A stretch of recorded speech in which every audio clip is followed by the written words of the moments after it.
Welcome. Thank you for joining us. My name is Amy Sam. I am the Health Education Project Specialist at the Maxwell and Eleanor Blum Patient Family Learning Center at Mass General Hospital. Today's session is part of our MGFC Family Centered Care Series, a special collaboration between the Blum Center and Mass General for Children. Before I get started, I just want to go a few items with you all. Please note that today's session is being recorded for educational purposes. If you're interested in viewing the recording, you may visit the Blum Center website at massgeneral.org/Blum-Center. Please note that you are in listen-only mode. Everyone has been muted so you can hear our guest speaker today. If you have any questions for our guest speaker, you may use the chat feature, which is located at the bottom of your screen. We'll have time for them in the end. Only Blum Center staff, our co-host and guest speaker, will see your questions. Please do not share any personal medical questions or information in the chat. If you have a personal medical question, please ask your doctor. Lastly, at the end of today's session, you'll be directed to a brief survey, which we'd like to ask you to help us complete. Your feedback is important to us as we plan future programs. Okay, so next, I'm going to turn it over to Brianna Beckvold. She is the project manager and editor for Mass General for Children, and she will introduce you all today's guest speaker. Thank you, Amy. All right, so welcome everyone to this session of the MGFC Family Centered Care Series at Mass General for Children, where pediatric health experts share their knowledge on various pediatric health and family-related topics. This year, we're collaborating with the Blum Patient Family Learning Center at Mass General.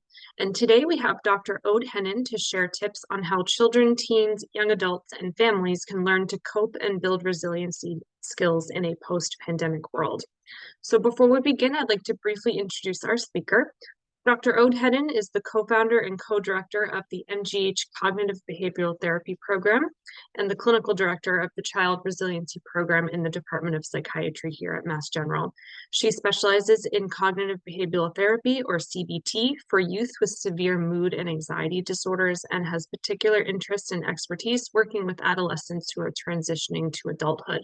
She earned her doctorate in psychology from Temple University in Philadelphia and completed her fellowship here at Mass General. At the end of the session, Dr. Henin will be addressing questions. So if you have any questions, like Amy said, please enter them in the chat box and we'll have time for them later. And from here, I'll hand it over to Dr. Henin.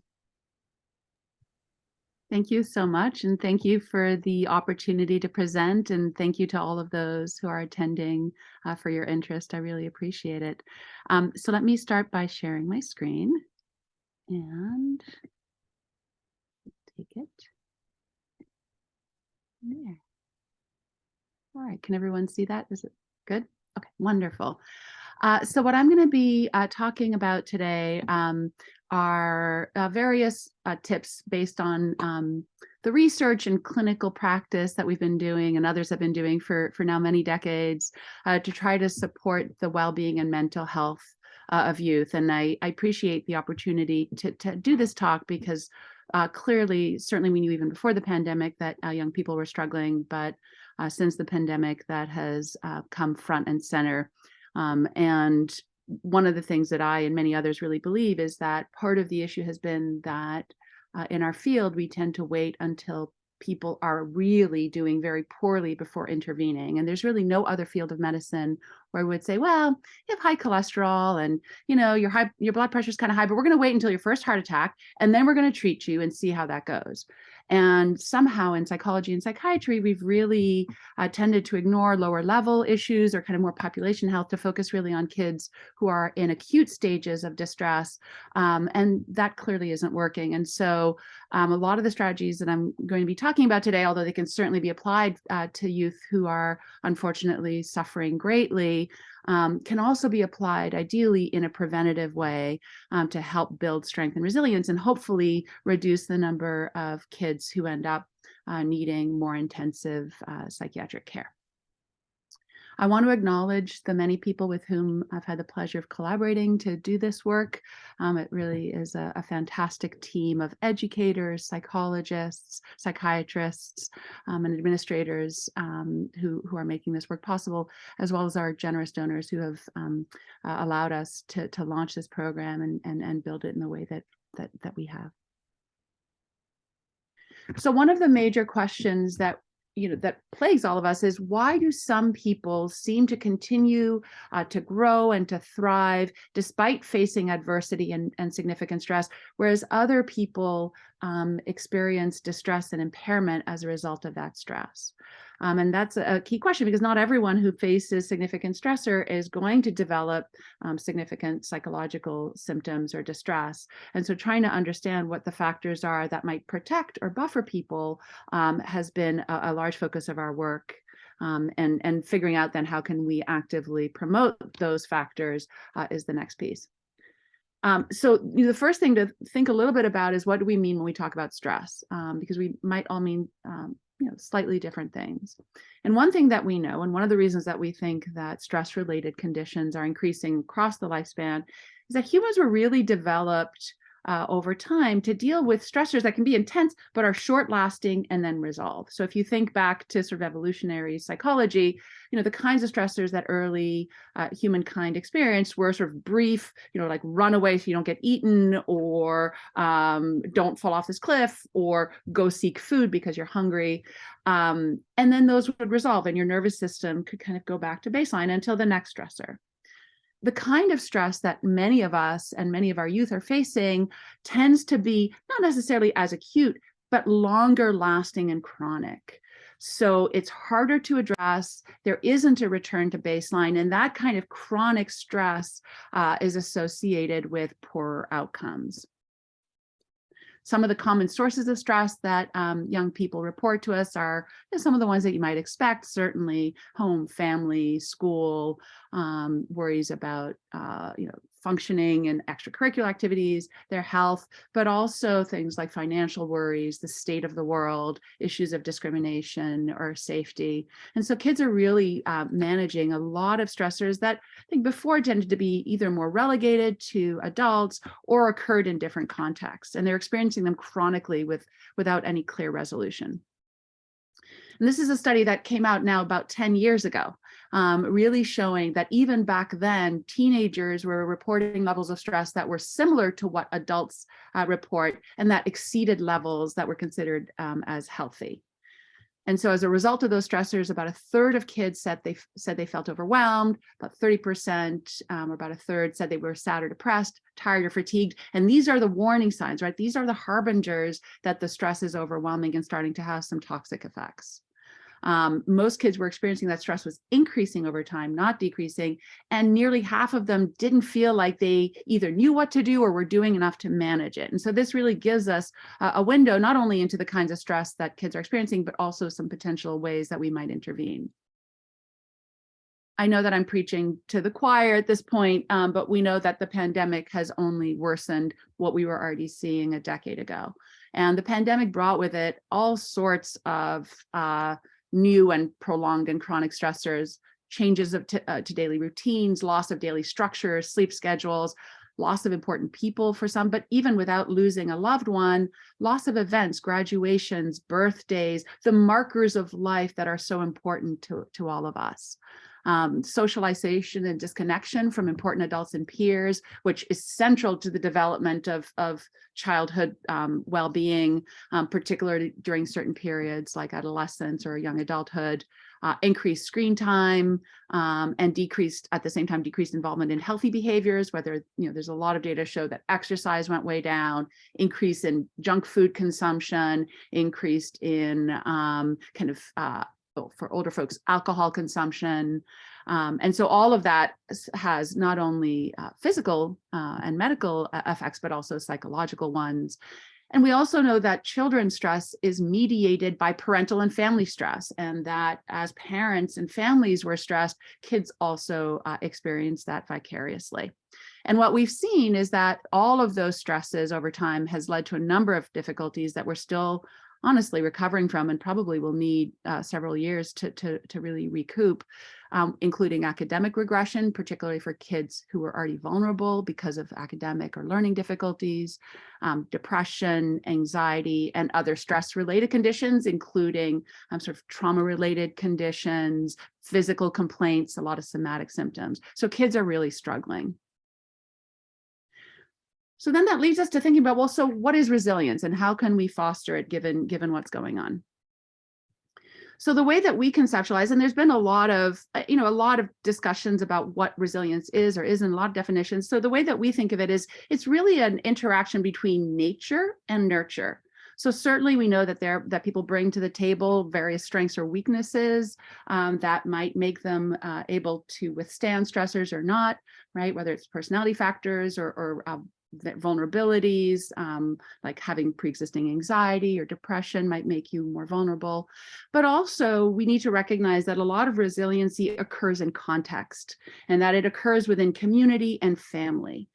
So for example, children who experience early adversity throughout their lives are more vulnerable to the effects of later stressors, because we know that loving, responsive, consistent, predictable conditions in childhood is really a gift that kids need to thrive, and that they need to exist within supportive levels of community, family, school, social, cultural, political, economic systems that support their growth.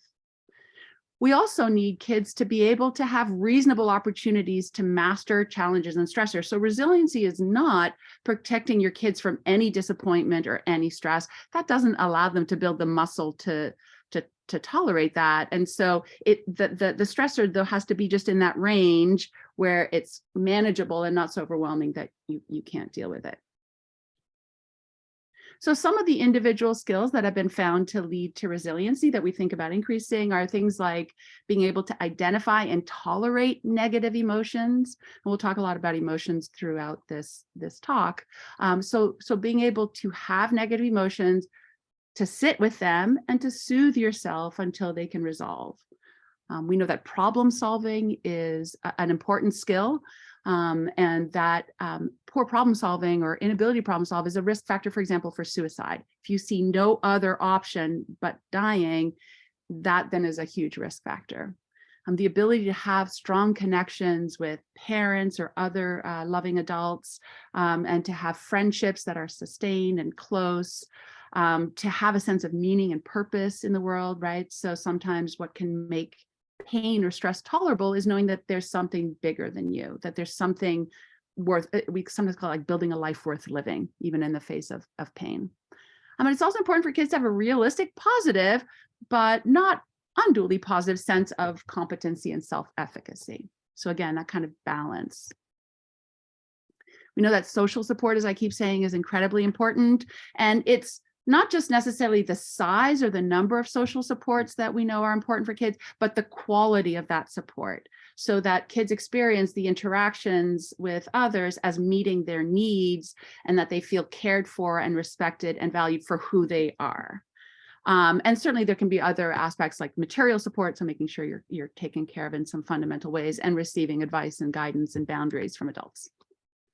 And then finally, we know that the community is important. So having models for positive coping, so whether that's parents or others in the community, having a sense of belonging and pride and purpose in one's identity. And this is particularly important for youth who may have marginalized identities, making sure that the community is safe and that there are available resources to meet needs. So let's think a little bit, having said that, if we think about all these levels, what can we do to help support the resiliency of young people in this day and age?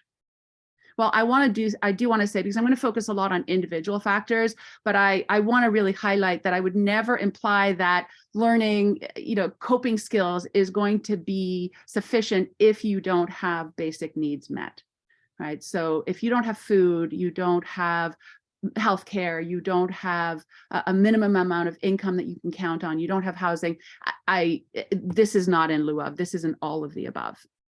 And so we need to make sure that we can increase access to these key resources for youth before really even thinking about how do we then implement all of these other pieces. We also know, and I want to highlight that when we're talking about supporting youth, we're really also talking about supporting their families and their parents, right? So making sure that parents are supported if they're experiencing stress, increasing their social and community supports. I really don't believe that parenting was ever meant to be in a vacuum. There used to be entire networks of communities and towns there to support raising children. It's really a pretty thankless task to be home by yourself all day with young children trying to manage that. That's never a good model. So really making sure that there are role models and people who've been through it, who can give advice and who can give you emotional support, and who can, really help you face the challenges of parenting, which is hard just to begin with. I have 2 kids of my own, so I definitely relate. The other thing is to make sure that and this was especially true in the pandemic, but I still think is relevant now, that we're limiting how much bombardment of constant distressing news and information we're receiving. There's a lot of data really showing that's not good for anyone, not for kids certainly, but also not good for adults. So shutting off the TV, turning off, the news feed so that you're not constantly getting this endless sense of distress and pain. So now I'm going to focus largely on how to increase individual skills, and that's really been our bread and butter. And I'm going to go through as many. This is an overview, so I certainly don't expect that you'll all have all these skills under your belt by doing this talk. But I'm hoping that it can maybe be a launching pad, and that you can then, if you're interested, seek additional resources to further this work. So some of the key skills that we focus on is, first of all, doing a lot of psychoeducation. It's always almost the first place we start with kids in general and adults. So really trying to understand emotions, stress, how those interact. Then we teach a number of skills focused on reducing the various components of stress. So we know that stress has a physical effect, right? And it increases heart rate, cortisol rises, muscle tension, rapid breathing, all of those things. We can learn to quiet using well-established mind-body skills, and I'll walk you through some of those today. We know that there are certain thought patterns that are associated with different emotions and different stressors, and that we can help kids learn to recognize those thought patterns and challenge them if they're not serving them. We can teach problem solving, which I previously mentioned as being very important. And we can also change behaviors to help them identify and then regularly practice behaviors that will serve them and actually buffer them from stress. And I'll talk a little bit about that. And then we also focus on how they can actively build community, positive relationships, and feel connected to their community, as well as pursue other ways of enhancing resiliency, whether that's creativity, engaging in meaningful activities, etc. So we've integrated, just to kind of, for those of you who are interested, you can reach out to me after. So we, over the pandemic, the Resilient Youth Curriculum existed long before we did this. But over the pandemic, we updated it, expanded it, and created it's an up to 12 session intervention that targets all of the factors that I just described. And can be administered either individually or in a group. We've been doing it online and in person, and we have adapted versions of it for elementary, middle, and high schoolers.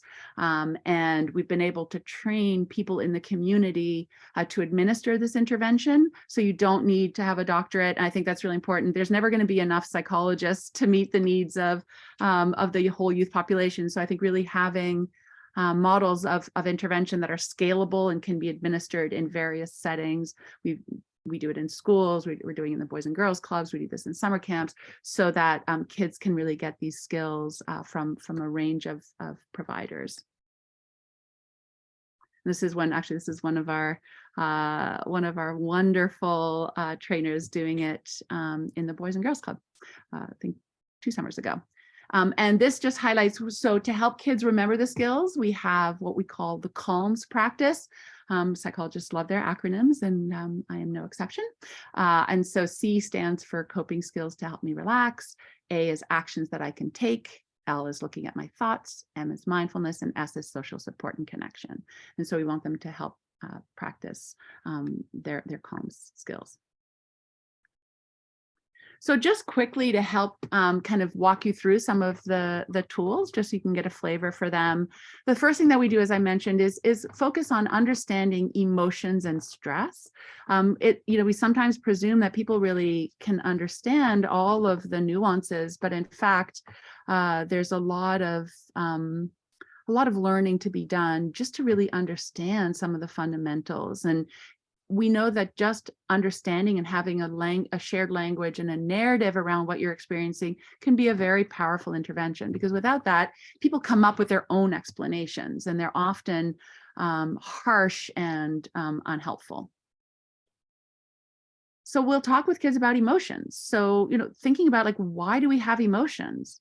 And one of the key factors here is that there aren't good emotions and bad emotions. I think it's something that we as adults don't make clear enough to kids.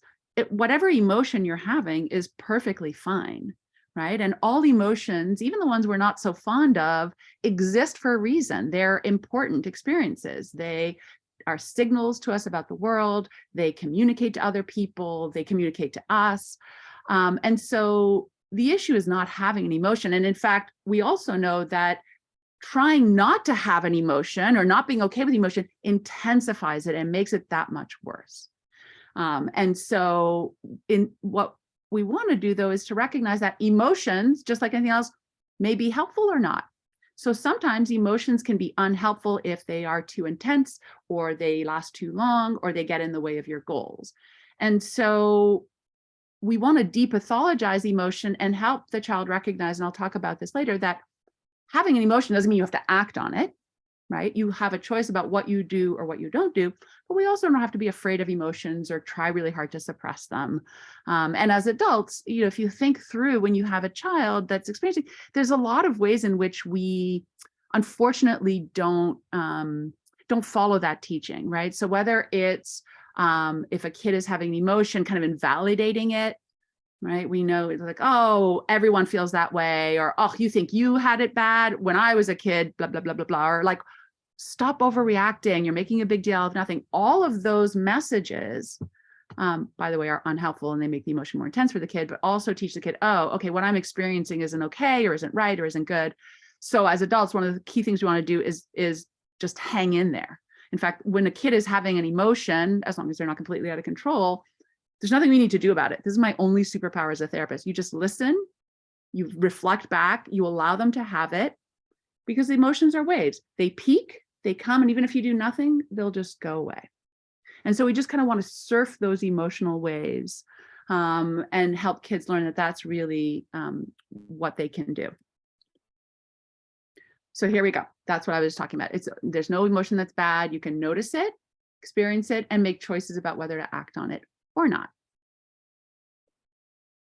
We also talk a lot about stress, because similarly to emotion, stress isn't a bad thing, right? Per se, stress is actually really important. And what stress is at the core is just a demand on an organism, human or otherwise, to adapt to a change. So even really positive events can have stress. So we know some of the most stressful situations include, getting a new job, moving to a new place, getting married. All of these things have stress associated with them. And stress, even if it's a more negative event, can be helpful up to a point, because it's motivating, right? It tells us, oh, this is something that's important. I need to attend to it and do something about it. In contrast, we can then talk about, when does stress become a problem? As I mentioned, when it is chronic and unrelenting, when there's nothing that you can do about it and you constantly are having to just sort of helplessly face it. If it's so intense that it's beyond what anyone can cope with or what you can cope with, so that you're overwhelmed, there the stress is not as helpful.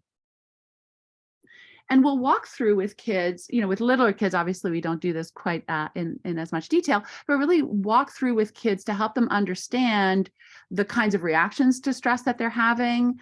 And this is important because, as you'll see in the next few slides, some reactions we can all get, right? If you're really anxious or stressed and your heart starts to beat faster, you're like, oh yeah, okay, I'm stressed. But some are a little less obvious and a little bit more confusing, and often get mislabeled as other things. So for example, these are some of the physical warning signs of stress. And if you go through the list, some of you may recognize some of these. They may be familiar. Not everyone has all of them. And with kids, we'll kind of ask like, who has what, see commonalities, see differences. We think about behavioral warning signs. And again, some of these are less obvious. And I think even for parents, some of them are less obvious, right? So when kids are like numbing out on their phones, kind of mindlessly for hours a day, that could instead of doing their work, that could be stress related. If they're irritable and edgy and fighty, we tend to forget about the fight part of the fight or flight, right? And as adults, we tend to respond a little bit more negatively if a kid is expressing their stress or their distress as irritability and edginess than if they're crying and, shaking. We know that there's a number of cognitive warning signs, right? Like loss of interest, apathy. And that again can often be mislabeled by adults as not caring, being a slacker, being lazy, all of these terms that we often hear that are not usually or often all accurate and certainly not very helpful. And then we think about spiritual warning signs and, really kind of that disconnection, that loss of meaning and purpose, the difficulty being kind and empathic and not being altruistic, which I think we're seeing, in spades everywhere. I think, all of us it becomes very much like survival of the fittest whenever we're feeling that stressed, and that's coming out in all sorts of different ways, unfortunately. And so then we present to young people, and I always sort of joke, those of you who heard this talk always hear me, I was very, very proud of myself because I came up with this, and I was feeling really good. And then I realized I actually just basically ripped off the Serenity Prayer and something that's been around for millennia, but still, I think it's still useful even if I can't take credit for it. And so the question for kids, first of all, is there something that I can do about the stressor? And this is an essential, that is the question, because you want to use the right tool for the job. So is there something I can do, at least right now, about the stressor? Yes or no?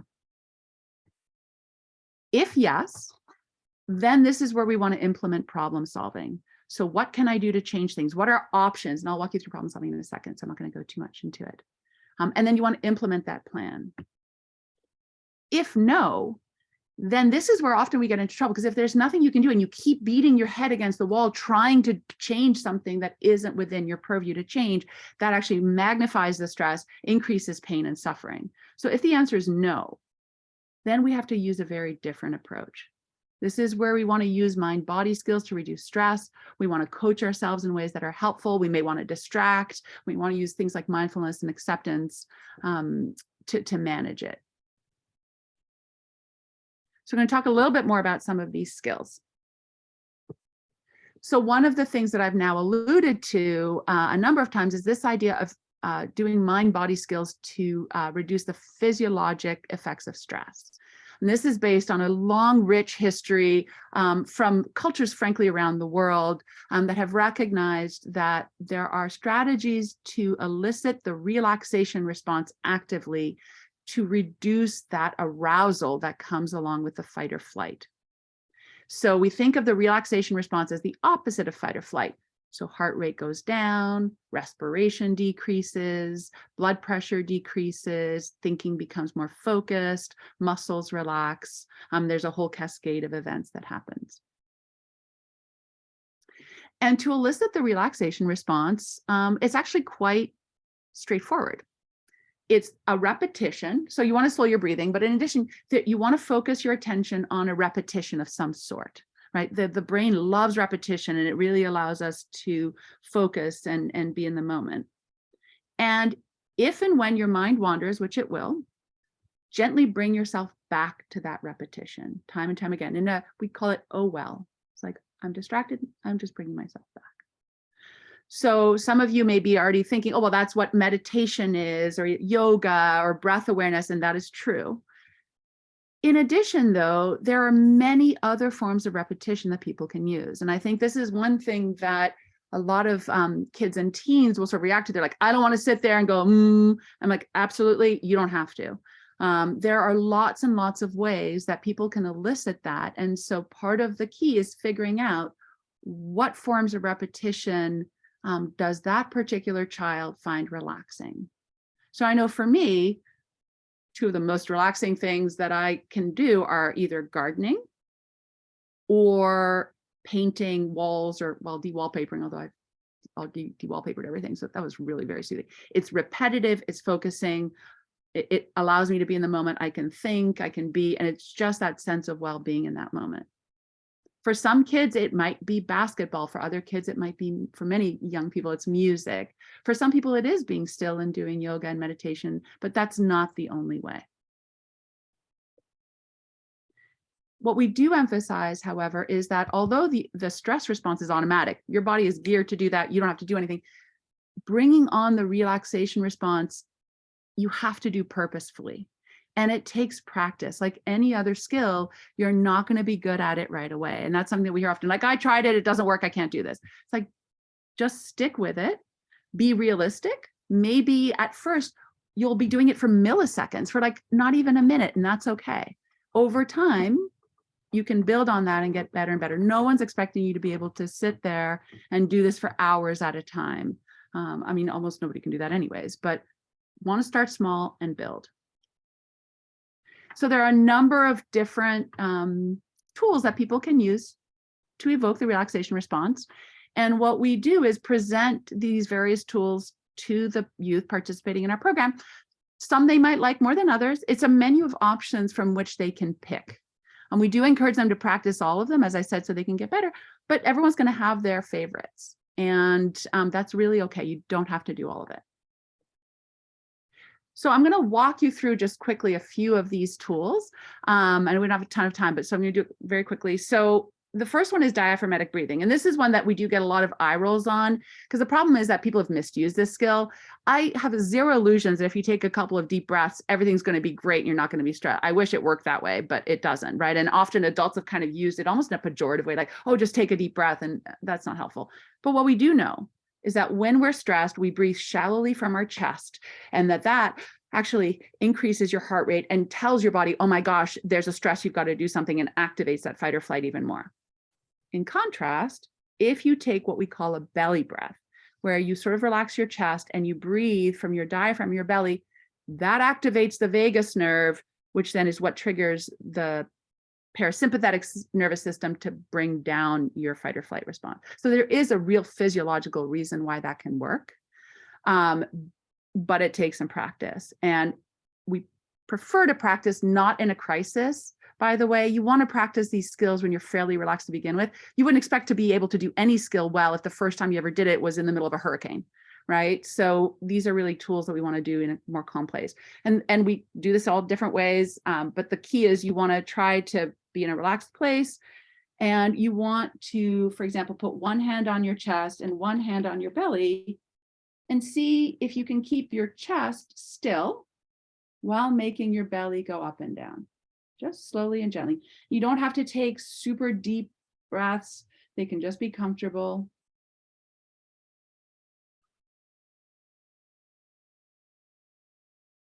The other thing that we focus on is slowing the exhale.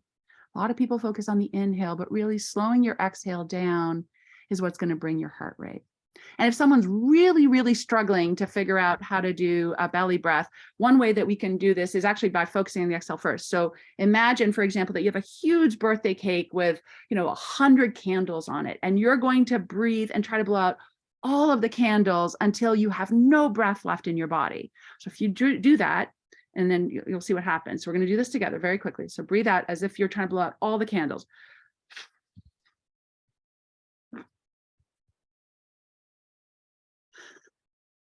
When you do that, that was intense. When you do that, your next breath will automatically be a belly breath. And so sometimes for someone to get that sensation, that might be a way we do it. For little kids, we might do things like blow bubbles, or we can imagine that they have a beautiful balloon of their favorite color in their belly, and that it's expanding and then contracting. There's lots of ways that we can make this come to life. Building upon this, and this is probably one of my favorite, I'm not gonna lie, I love sitting in when people are doing it just so I get to practice it. We teach just a very simple mindfulness exercise of just bringing your attention to the moment. And one example of this is what we call just this. And if you will, I'm happy to do that with you as well if you want to practice. And we'll do a briefer version for the sake of time. But what just this is while you're breathing slowly and calmly, on the inhale, you're going to focus on the word just, and on the exhale, the number 1. And you're going to do that counting up to, well, we're going to do it to 5, but we might do it to 10 with kids. And then once you get to 5, on the inhale, you're going to focus on the word this, and then on the exhale, 5, and go down to 1. And then we'll focus on the inhale on just and on the exhale this. I'm going to walk you through it, so don't worry if that was confusing. All right, so make yourselves comfortable. You can close your eyes if you're comfortable, or if you want to just have a soft gaze, you're welcome to do either. And I'm going to do it based on my breath, so please don't worry if yours is a little faster or slower. It's perfectly normal. So now as you breathe gently and calmly in, focus on the word just. And on the exhale on the number 1. Inhale just. Exhale 2. Inhale just. Exhale 3. Inhale just. Exhale 4. Just. 5. Now inhale this. Exhale 5. This. 4. This. 3. This. 2. This. 1. Inhale just. Exhale this. Just. This. Just. This. And then very slowly you can kind of open your eyes, stretch a little bit, and just sort of think through how that was for you. And if your mind wandered, that's okay, just bring it back. But you can see just that repetition, right? And that focus, hopefully for some of you at least, brought a sense of well-being and relative relaxation. And it can really be that simple. For some people, we also will use sensory awareness that, using our senses to calm ourselves is a fundamental tool. That's what babies have, right? It's one of the key things that we're born with. And so using that in an active, planful way can be important. So whether that's paying attention to what you hear, or if you're going to eat, my favorite sensory awareness is ice cream practice. So if you're going to eat ice cream with chunks and ripples of caramel, and has to be, there's a consistency that I particularly like, really, as opposed to just sort of like eating it mindlessly and sort of, while you're doing something else, like really focusing on the texture and the flavor and the coolness and the crunchiness of the nuts, etc., really makes it that much more pleasant. And so it's always thinking about, can we steal little moments of time to do that? If you're looking at a flower, really looking at it, smelling it, touching it, seeing the variations in color.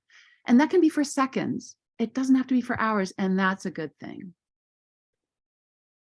We can also use imagery. So imagining ourselves, we do with kids, I don't have time to do it today, but what we call special place, where we have them imagine themselves in a special place and walk them through what they're seeing, feeling, smelling, hearing, to really bring up a powerful image. We can also use progressive muscle relaxation, where we tense and relax various muscle groups to bring on relaxation. And there are a number of apps and videos and resources for that. There's some for little kids as well that are shorter, but kind of use imagery, like imagine that you're a kitty cat and, you're stretching your back out, and then you're like, upset. So then you tighten your back and hit, and then sort of stretch out. So there's a lot of really cute ways that we can do that even with young children. want to shift now to the cognitive tools that I mentioned and the thinking skills. And the idea behind the thinking skills is that although we often talk about situations as though something happens and I feel a certain way or do something. I went to a party and it was boring and I left. What we know is that in fact, our reactions and our experiences to situations are mediated by thoughts. So that in the very same situation, different people are going to have very different reactions and behave very differently. And what we know is that there are certain thought patterns that we're all vulnerable to that can increase our vulnerability, negative emotions, or increase distress. And so the idea is to help recognize those thought patterns, and they're fast, right? We have thousands of thoughts in a day and we're not usually aware of them, but some thoughts can have a profound effect on us. And so sometimes what we want to do is if you're feeling a certain way, if you're feeling sad or grumpy or anxious, the question is, well, what's in my thought bubble? What am I thinking? How am I experiencing, or how am I interpreting the situation? And is that serving me or not?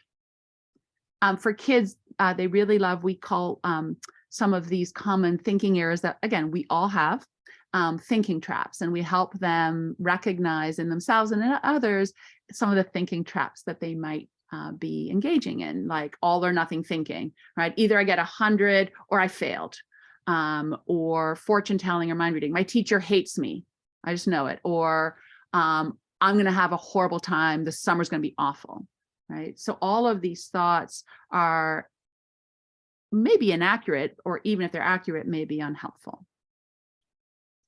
And so we also talk a lot about how do we coach ourselves under stress, and we have some really nice coaching stories that we've drawn from colleagues. And the idea here is that we often talk to ourselves if we make a mistake or things don't go as we wanted. We tend to talk to ourselves in ways that we would never dream of talking to anyone else. And that harsh, negative self-coaching is as harmful and unhelpful as it would be if someone else said that to you.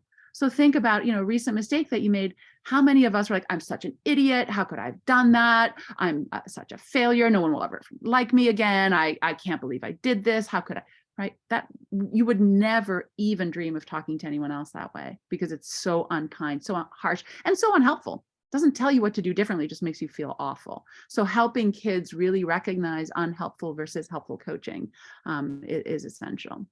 This is also not the same thing as thinking everything is great and everyone wins a participation award. It's really something a lot more nuanced, by the way.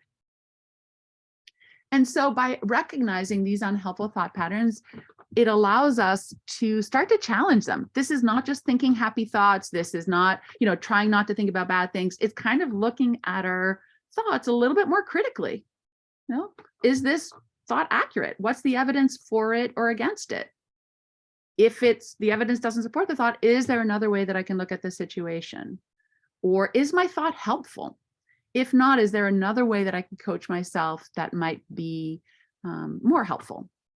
And in some cases, just thoughts are thoughts, and we get them, and we kind of want to treat a lot of our thoughts kind of as the meaningless things that they are, right? We give some thoughts a lot more importance, but we kind of, in the end, they're just thoughts. And we kind of want them to allow them to be there and not really do much about them. And this is where the mindful approach is. We just develop a neutral approach, like, oh yeah, you observe it, kind of, we can use metaphors like leaves on a stream or echoes, spam mail, like you see it, it goes by. My favorite one is thinking of thoughts as suitcases on the airport conveyor belts, which, well, right now that's probably not a great metaphor given what a nightmare it's been. But, when you go to pick up your suitcase, sometimes you see that one suitcase comes back around and sometimes gets picked up right away. Other times you see the same one kind of making its way. It's like, all right, somebody either missed their flight or forgot their suitcase, but eventually even that one will get taken off the conveyor belt. And that's just what thoughts are. They just kind of go around. And part of what we can teach, and this is harder with younger kids, this is something we might do more with older kids, is this idea of radical acceptance. This is a hard one. It's a hard one for adults. It's a struggle to do this. But the idea behind radical acceptance is accepting things you cannot change and the reality of what is. It is not the same thing as agreeing or giving up or giving in. But what it is a way to decrease suffering, because as I mentioned before, refusing to accept what is doesn't change the situation, but just makes the pain that much worse.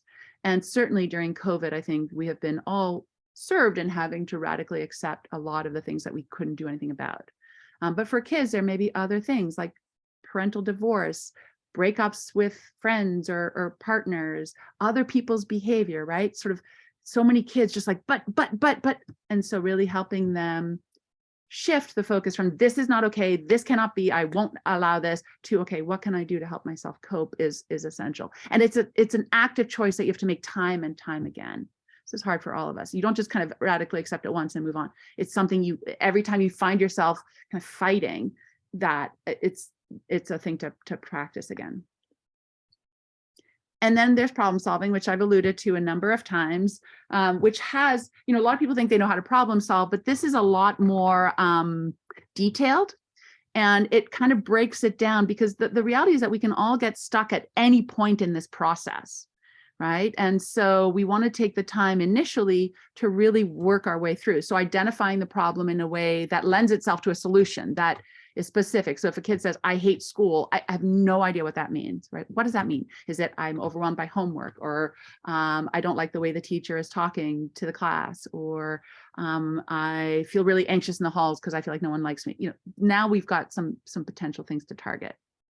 And then in the next step, we want to brainstorm possible solutions, and that requires any options on the table.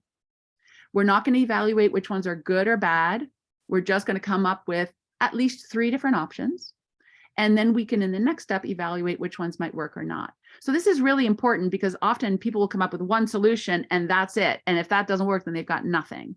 So we kind of want to have a range of possibilities, and then decide, because sometimes there's one perfect option, but often each choice, each potential solution has some pros and cons. And so really being able to appreciate that, and based on that, decide which one you're going to start with. And if that doesn't work, then what you're going to do next, and so on, it is key. And so that's really the problem solving effort, to then do that, generate a plan, implement it, see if it worked or not. If it didn't, go back to problem solving to figure out why not. We also talk a lot about, and I'm going to kind of go through this quickly, but I talked about this a little bit earlier, about validation. So learning how to validate ourselves and others. Again, validation is not saying that you agree with the other person, but you just communicate to yourself or to others that what you're experiencing, your thoughts and feelings and behaviors make sense and are understandable.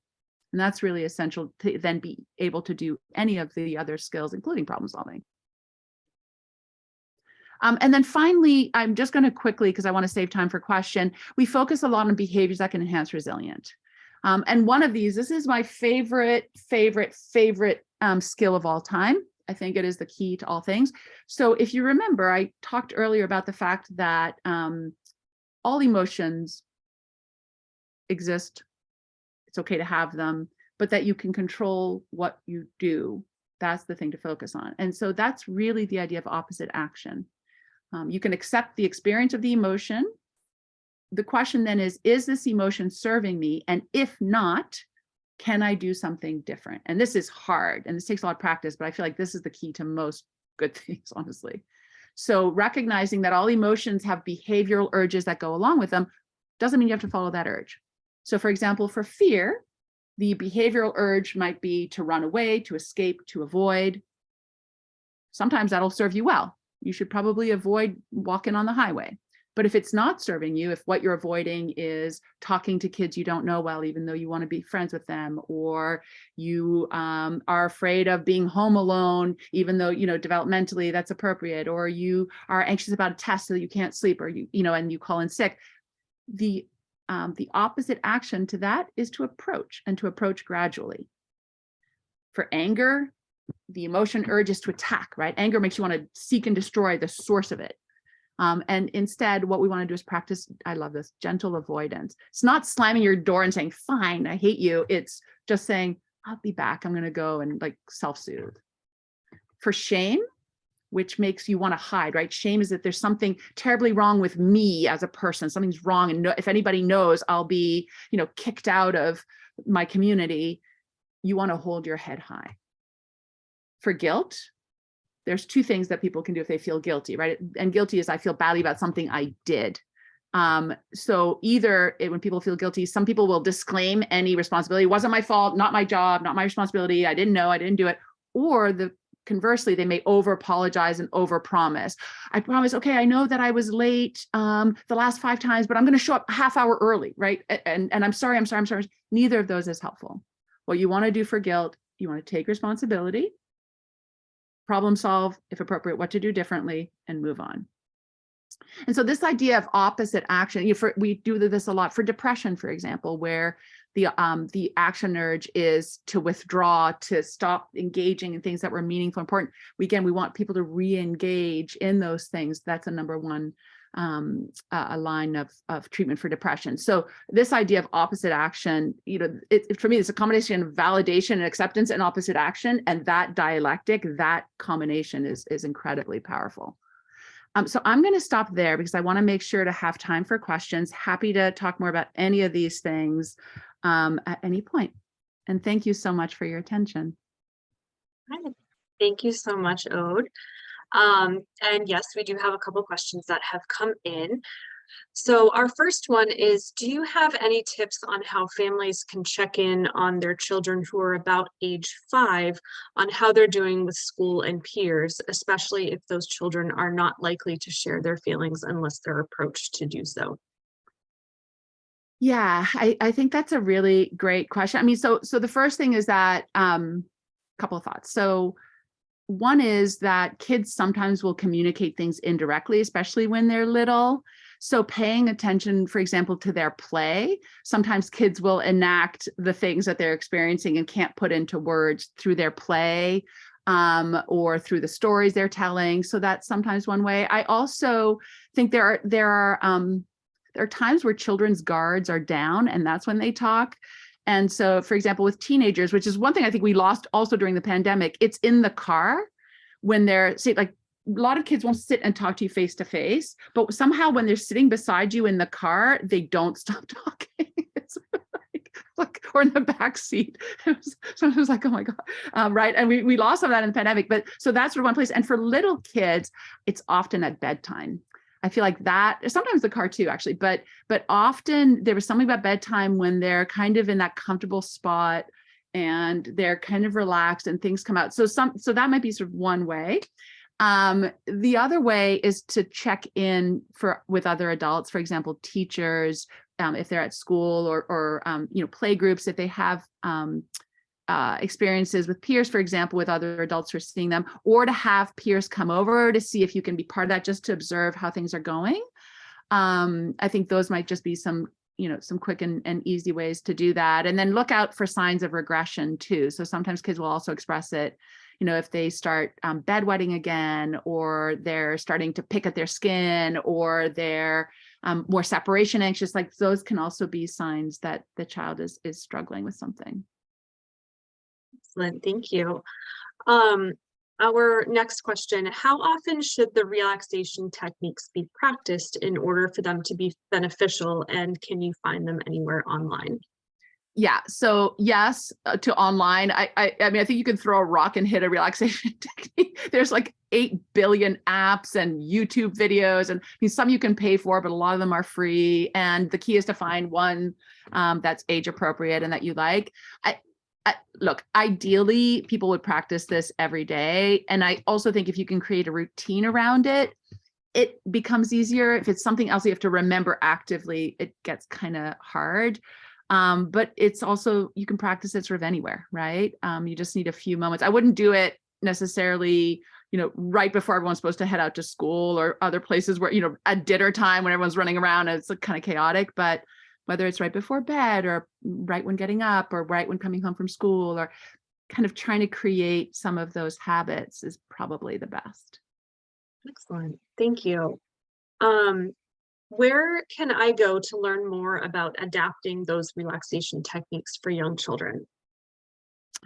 Yep. So, there's, I don't know how young we're talking about, but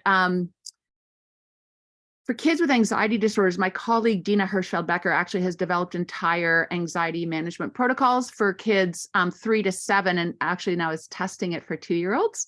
And we work with parents, obviously, when a kid is that young. It's not just the child alone. We've also, the relaxation scripts are by someone called Kepin, KOEPPEN, and I think they're available online, and the Kaplan scripts are well established. And then there are some groups. I mean, a lot of really clever people have found ways to adapt that for little kids, and I'm happy to. I know our Raina Chudnovsky, who is the trainer who is in the picture, has done a ton with early elementary and kindergartners and even preschoolers, just to kind of creatively do that. And so she's out right now, but she's a wonderful resource, and she's at the Benson Henry Institute. Right. Thank you. Our next question: what should families do if resiliency was not modeled to them growing up, but now that they have children, they're encouraged to model it or teach it? Yeah, it's hard, right? And I will argue that, clearly you have resiliency because you got through whatever it was that you got through. And I think, look, to be fair, a lot of this is very hard. Like, most of us did not grow up with these things. I mean, I'm at least not my generation, right? We were very much, I'm Generation X, where the main form of resiliency was just keep your head down, don't say anything, don't think, and just keep going. And apparently everything will be well. So, and I think, I think practicing it, it's never too late to practice it. I do think it's important to practice it yourself before you can really teach it. So I might encourage doing some of that legwork on your own. And I think you can also acknowledge, I don't know how old your kids are, but I think part of acknowledging, like, this is hard for me too, right? We know that kids don't need perfect models. In fact, perfect models aren't as helpful as kind of realistic ones who struggle and share their struggle and what they're trying to do about it. I have a funny story. I once had a kid with anxiety who I was working with, and they were, at the end of the treatment, this was part of a research study, they would always ask, oh, what parts of treatment were the most helpful? But a person said, well, when Aude tripped over a garbage can in the hall, and she was like, oh, that was kind of silly, but then she was okay. And I was like, really? Like, all right, I guess. The klutziness was super, right? So it's I think it's just really helpful. You never really know exactly, but being kind of an honest model, you don't have to be perfect, is really helpful. Yeah, excellent. And our last question, we have about 2 minutes left. What should families do at home or between therapy sessions if they're enrolled in therapy, if their children are not coping well? Yeah, so that's a good, and I'm sorry if your children are coping. I mean, I know that's really hard. So I think figuring out, first of all, you don't have to, I presented a whole lot of skills, right? You don't have to do all of them all the way at the same time. So maybe figuring out if there are some natural points of inflection that you can start with. Are there quiet moments? Are there skills? Are there things that your family already does that you can then build upon? Can you have more conversations, even just about emotions, or, can you spend more quality time together? So there isn't one right way to do this. I think the important thing is to take this on actively and figure out where can you start and build from. And then if you're in therapy, I would definitely also connect with a therapist or other adults as well in the community, guidance counselors, teachers, religious leaders, other families, so that you have a support system in place. Great, thank you. It looks like we are right about to the hour. So from here, thank you very much, Aude. I will hand it over to Amy to wrap up. Perfect. Thank you so much. Thank you so much, Dr. Henin. Thank you so much, Brianna. As I mentioned, today's session is being recorded. If you're interested in viewing the recording, you may visit the Blum Center website at massgeneral.org/Blum-Center. Thank you so much, everyone. Have a lovely rest of the day.